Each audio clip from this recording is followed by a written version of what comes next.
Bangladesh road transport authority বিআরটিএর ঢাকা বিভাগীয় পরিচালকের আমন্ত্রণে বাংলাদেশ ট্রান্সপোর্ট রিপোর্টার্স ইউনিয়নের কার্যনির্বাহী কমিটির সদস্যদের সৌজন্য সাক্ষাৎ ও মতবিনিময় অনুষ্ঠিত হয়।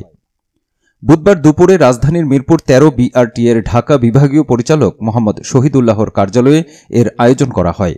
এ সময় বাংলাদেশ ট্রান্সপোর্ট রিপোর্টার্স ইউনিয়নের সভাপতি ও সাধারণ সম্পাদকের নেতৃত্বে কার্যকরী কমিটির সদস্যগণের সাথে বিআরটিএর ঢাকা বিভাগীয় পরিচালক মোহাম্মদ শহীদুল্লাহ ফুলেল শুভেচ্ছা বিনিময় করেন।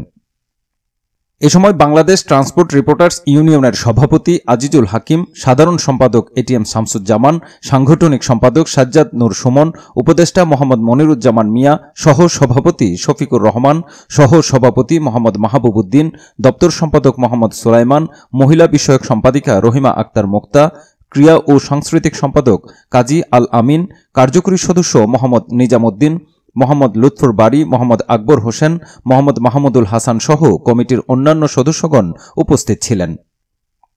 সংক্ষিপ্ত আলোচনায় বিআরটিএর ঢাকা বিভাগীয় পরিচালক মোহাম্মদ শহীদুল্লাহ বলেন, নিরাপদ সড়ক যোগাযোগ নিশ্চিতে এবং নাগরিক সচেতনতা বৃদ্ধিতে সাংবাদিকদের সামাজিক দায়বদ্ধতায় এগিয়ে আসতে হবে।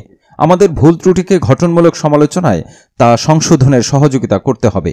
সবাই একসাথে যদি কাজ করি তাহলে দ্রুত দেশে নিরাপদ যোগাযোগ ব্যবস্থা ও নিরাপত্তা নিশ্চিত করা যাবে।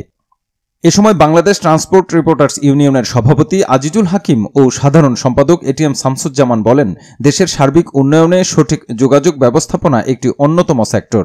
এই সেক্টর বিনিয়োগকারী ও কর্মরত সকলের জানমালের নিরাপত্তা নিশ্চিতে সঠিক ও উন্নত ব্যবস্থাপনা নিশ্চিত জরুরি। কর্মীদের যেমন প্রয়োজন সঠিক প্রশিক্ষণ, তেমনি প্রয়োজন জনসচেতনতা। আর জনসচেতনতা বৃদ্ধিতে সবাইকে একসাথে কাজ করতে হবে।